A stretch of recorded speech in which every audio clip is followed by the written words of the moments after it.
प्यारे विद्यार्थियों, sacred hearts की हिंदी कक्षा में आप सभी का स्वागत है। प्यारे बच्चों, आज हम लोग आरोह पाठ्य पुस्तक के रजनी अध्याय के साथ जुड़ेंगे, जिसकी लेखिका हैं मन्नू भंडारी जी। तो आइए सर्वप्रथम हम लोग लेखिका के जीवन परिचय के साथ साथ पाठ की रूपरेखा से रूबरू होते हैं। मन्नू भंडारी जी का जन्म सन 1931 भानपुरा मध्य प्रदेश में हुआ। एक प्लेट सैलाब में हार गई, तीन निगाहों की एक तस्वीर, यही सच है, त्रिशंकु, आंखों देखा झूठ, आपका बंटी, महाभोज, स्वामी, एक इंच मुस्कान आदि आपकी प्रमुख रचनाएं हैं। रजनी, निर्मला, स्वामी, दर्पण आपकी पटकथाएं हैं।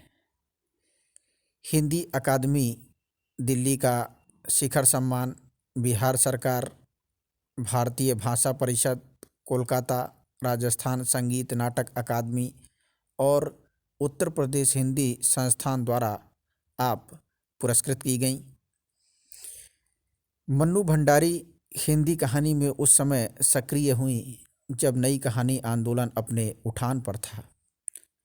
नई कहानी आंदोलन में जो नया मोड़ आया, उसमें मन्नू जी का विशेष योगदान रहा। उनकी कहानियों में कहीं पारिवारिक जीवन, कहीं नारी जीवन और कहीं समाज के विभिन्न वर्गों के जीवन की विसंगतियां विशेष आत्मीय अंदाज में अभिव्यक्त हुई हैं। उन्होंने आक्रोश, व्यंग्य और संवेदना को मनोवैज्ञानिक रचनात्मक आधार दिया है। वह चाहे कहानी हो, उपन्यास हो या फिर पटकथा ही क्यों न हो। यहाँ आप मन्नू जी द्वारा लिखित एक पटकथा पढ़ने जा रहे हैं। पटकथा यानी पट या स्क्रीन के लिए लिखी गई वह कथा रजत पट फिल्म का स्क्रीन के लिए भी हो सकती है और टेलीविज़न के लिए भी। मूल बात यह है कि जिस तरह मंच पर खेलने के लिए नाटक लिखे जाते हैं, उसी तरह कैमरे से फिल्माए जाने के लिए पटकथा लिखी जाती है। कोई लेखक किसी भी दूसरी विधा में लेखन करके उतने लोगों तक अपनी बात नहीं पहुंचा सकता जितना कि पटकथा लेखन द्वारा, क्योंकि पटकथा शूट होने के बाद धारावाहिक या फिल्मों के रूप में लाखों करोड़ों दर्शकों तक पहुंच जाती है। इस लोकप्रियता के चलते ही पटकथा लेखन की ओर लेखकों का भी पर्याप्त रुझान हुआ है और पत्र पत्रिकाओं तथा पुस्तकों में भी पटकथाएं छपने लगी हैं। प्रस्तुत पाठ में रजनी धारावाहिक की एक कड़ी दी जा रही है। रजनी पिछली सदी के 90 दशक का एक बहुचर्चित टीवी धारावाहिक रहा है। यह वह समय था जब हम लोग और बुनियाद जैसे सोप ओपेरा दूरदर्शन का भविष्य गढ़ रहे थे। बासु चटर्जी ने के निर्देशन में बने इस धारावाहिक की हर कड़ी अपने में स्वतंत्र और मुकम्मल होती थी और उन्हें आपस में गूंथने वाली सूत्र रजनी थी।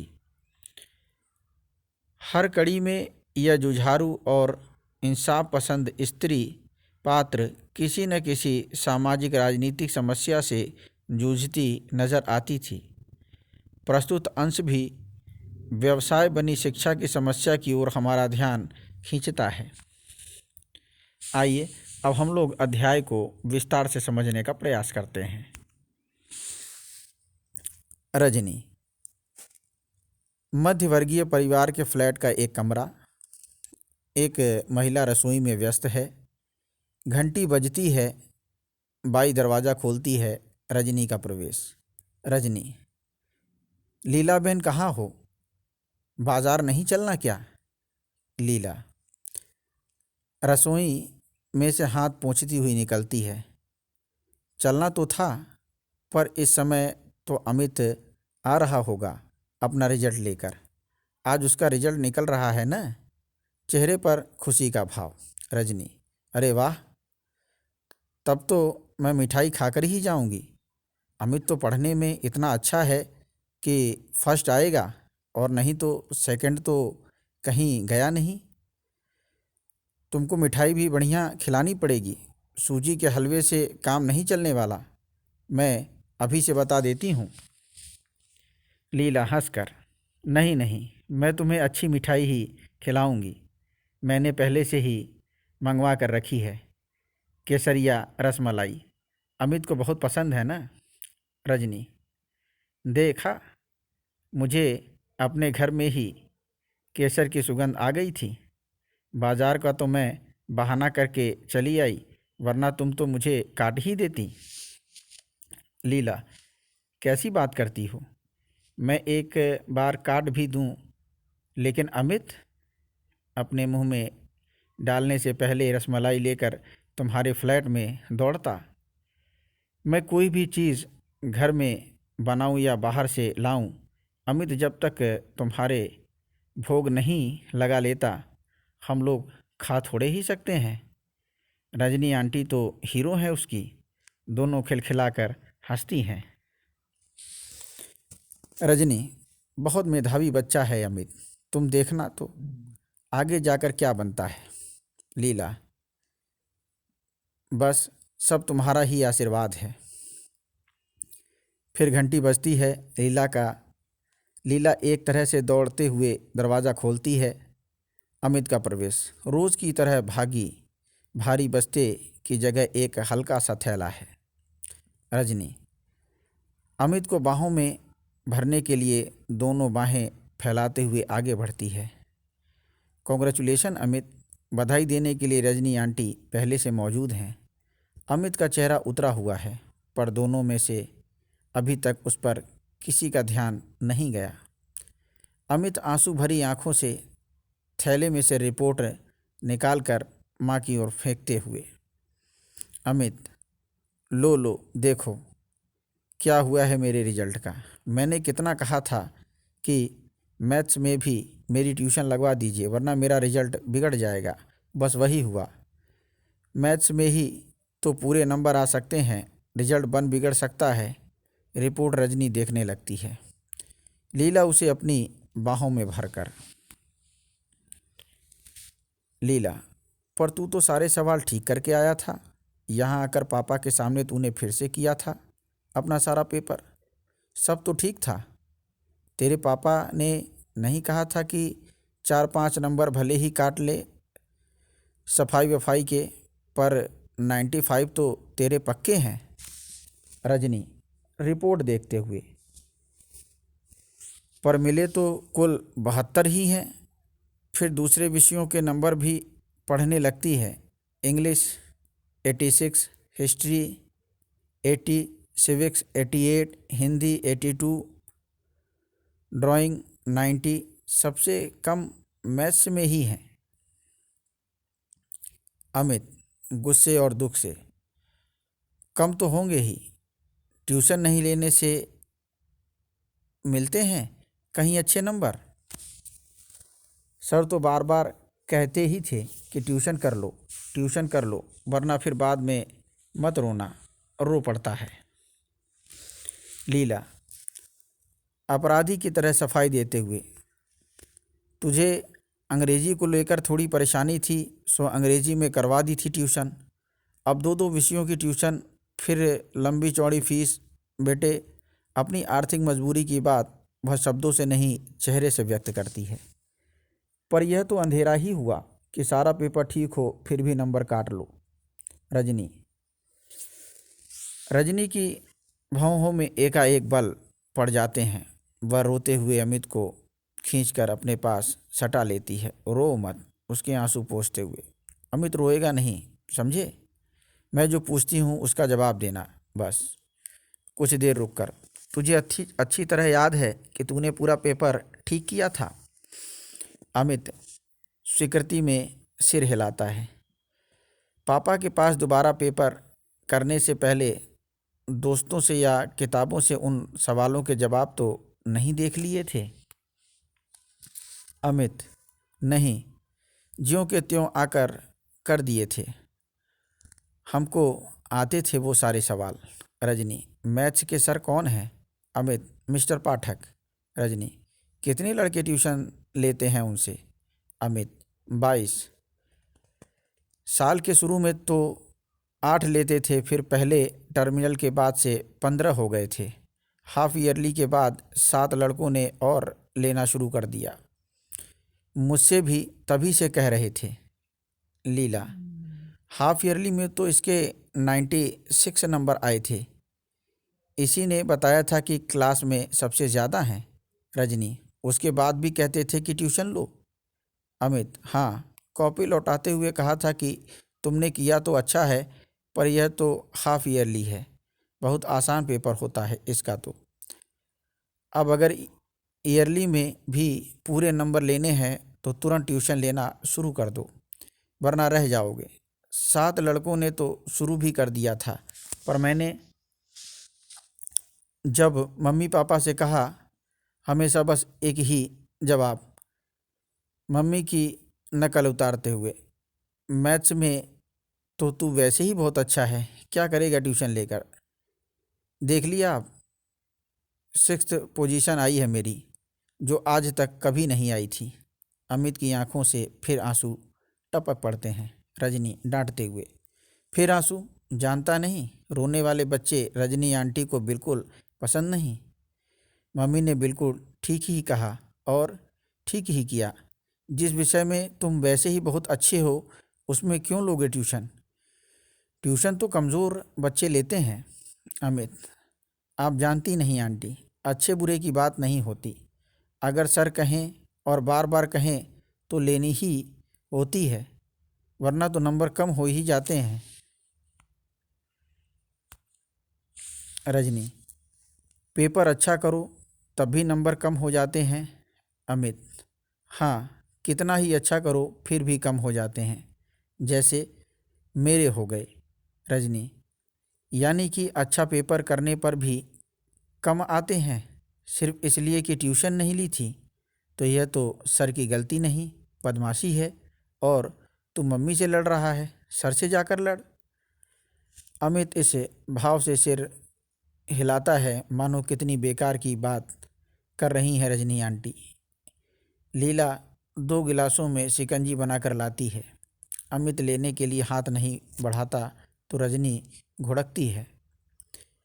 रजनी, चलो पियो शिकंजी, देखते नहीं चेहरा कैसे पसीना पसीना हो रहा है। दोनों शिकंजी पीने लगते हैं। इस दौरान रजनी कुछ सोच रही है। शिकंजी खत्म करके, कल आप 9 बजे तैयार रहिए अमित साहब, आपके स्कूल चलना है। अमित अमित एकदम डर जाता है। कल से तो छुट्टी है, पर आप अगर स्कूल जाकर कुछ कहेंगी तो सर मुझसे बहुत गुस्सा हो जाएंगे। वहाँ मत जाइए प्लीज़, वहाँ बिल्कुल मत जाइए। लीला, हाँ रजनी, तुम कुछ करोगी कहोगी तो अगले साल कहीं और ज़्यादा परेशान न करें इसे। अब जब रहना इसी स्कूल में है तो इन लोगों से झगड़ा। रजनी, बात को बीच में ही काट कर गुस्से से, यानी कि वे लोग जो भी जुल्म ज़्यादती करें हम लोग चुपचाप बर्दाश्त करते जाएं? सही बात कहने में डर लग रहा है तुझे? तेरी माँ को? अरे, जब बच्चे ने सारा पेपर ठीक किया है तो हम कॉपी देखने की मांग तो कर ही सकते हैं, पता तो लगे कि आखिर किस बात के नंबर काटे हैं। अमित झुंझलाकर, बता तो दिया आंटी आप। रजनी गुस्से से, ठीक है, तो अब बैठकर रो तुम माँ बेटे दोनों। दंदनाती निकल जाती है। दोनों के चेहरे पर एक असहाय सा भाव। लीला, अब यह रजनी कोई और मुसीबत न खड़ी करे। और यहीं पर दृश्य समाप्त हो जाता है। नया दृश्य, स्कूल के हेडमास्टर का कमरा। बड़ी सी टेबल, दीवार के सहारे रखी कांच की अलमारी में बच्चों द्वारा जीते हुए कप और शील्ड्स जमे हुए रखे हैं। दीवार पर कुछ नेताओं की तस्वीरें, एक बड़ा सा मैप लटका है। एक स्कूल के हेडमास्टर के कमरे का वातावरण तैयार किया जाए। हेडमास्टर काम में व्यस्त है। चपरासी बड़े अदब से एक चिट लाकर रखता है। हेडमास्टर कुछ क्षण उसे देखता रहता है। हेडमास्टर, बुलाओ। रजनी का प्रवेश नमस्कार करती है। हेडमास्टर, बैठिए कुछ देर रुक कर। कहिए मैं आपके लिए क्या कर सकता हूँ। रजनी, मैं 7वीं क्लास के अमित सक्सेना की मैथ्स की कॉपी देखना चाहती हूँ। हेडमास्टर के चेहरे पर ऐसा भाव जैसे वह कुछ समझा न हो। ईयरली एग्ज़ाम की, कल ही जिसका रिजल्ट निकला है। Headmaster, sorry madam, yearly exams की कॉपियाँ तो हम लोग नहीं दिखाते हैं। रजनी, जानती हूँ मैं, लेकिन बात यह है कि अमित ने मैथ्स का पूरा पेपर ठीक किया था, लेकिन उसे कुल 72 नंबर ही मिले हैं। कॉपी देखकर सिर्फ यह जानना चाहती हूँ कि अमित को अपने बारे में कुछ गलतफहमी हो गई थी या एक एक शब्द पर जोर देकर गलती एग्जामिनर की ही है। हेडमास्टर, सारी बात को बहुत हल्के ढंग से लेते हुए, आप भी कमाल करती हैं। बच्चे ने कहा और आपने मान लिया। अरे, हर बच्चा घर जाकर यही कहता है कि उसने पेपर बहुत अच्छा किया है और उसे बहुत अच्छे नंबर मिलेंगे। अगर हम इसी तरह कॉपियाँ दिखाने लग जाएं तो यहाँ तो पेरेंट्स की भीड़ लगी रहे सारे समय। इसीलिए तो ईयरली एग्ज़ाम की कॉपियाँ न दिखाने का नियम बनाया गया है स्कूलों में। रजनी, अपने गुस्से पर काबू पाते हुए, देखिए आप चाहें तो अमित का पूरा रिजल्ट देख सकते हैं। मैथ्स में हमेशा 100% नंबर लेता रहा है। इस साल भी उसने पूरा पेपर ठीक किया है। तैश आ ही जाता है। कॉपी देखकर मैं सिर्फ यह जानना चाहती हूँ कि नंबर आखिर कटे किस बात के हैं।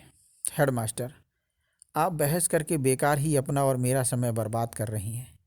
मैंने कह दिया न कि इन कॉपियों को दिखाने का नियम नहीं है और मैं नियम नहीं तोड़ूंगा। रजनी व्यंग से, नियम? यानी कि आपका स्कूल बहुत नियम से चलता है? हेडमास्टर गुस्से से, what do you mean? Rajni, I mean what I से। नियम का ज़रा भी ख्याल होता तो इस तरह की हरकतें नहीं होती स्कूल में। कोई बच्चा बहुत अच्छा है किसी विषय में, फिर भी उसे मजबूर किया जाता है कि वह ट्यूशन ले। यह कौन सा नियम है आपके स्कूल का? हेडमास्टर, देखिए, यह टीचर्स और स्टूडेंट्स का अपना आपसी मामला है। वो पढ़ने जाते हैं और वो पढ़ाते हैं।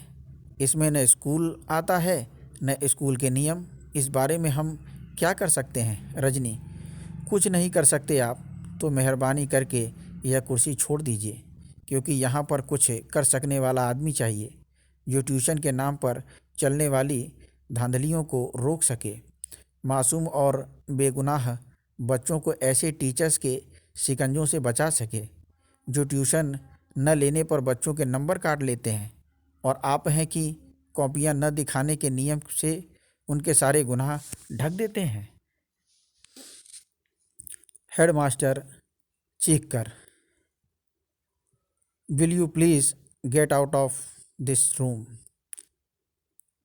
ज़ोर ज़ोर से घंटी बजाने लगता है। दौड़ता हुआ चपरासी आता है। मेम साहब को बाहर ले जाओ। रजनी, मुझे बाहर करने की ज़रूरत नहीं। बाहर कीजिए उन सब टीचर्स को जिन्होंने आपकी नाक के नीचे ट्यूशन का यह घिनौना रैकेट चला रखा है। व्यंग से, पर आप तो कुछ कर नहीं सकते, इसलिए अब मुझे ही कुछ करना होगा और मैं करूँगी, देखिएगा आप। तमतमाती हुई निकल जाती है। हेडमास्टर चपरासी पर ही बिगड़ पड़ता है। जाने किस किस को भेज देते हो भीतर। चपरासी, मैंने तो आपको स्लिप लाकर दी थी साहब। हेडमास्टर गुस्से में स्लिप की चिंदी चिंदी करके फेंक देता है। कुछ इस भाव से, मानो रजनी की ही चिंदियाँ बिखेर रहा हो। दृश्य समाप्त हो जाता है। नया दृश्य, रजनी का फ्लैट, शाम का समय, घंटी बजती है, रजनी आकर दरवाज़ा खोलती है, पति का प्रवेश, उसके हाथ से ब्रीफकेस लेती है। शेष अध्याय की चर्चा हम लोग अगले पार्ट में करेंगे। धन्यवाद।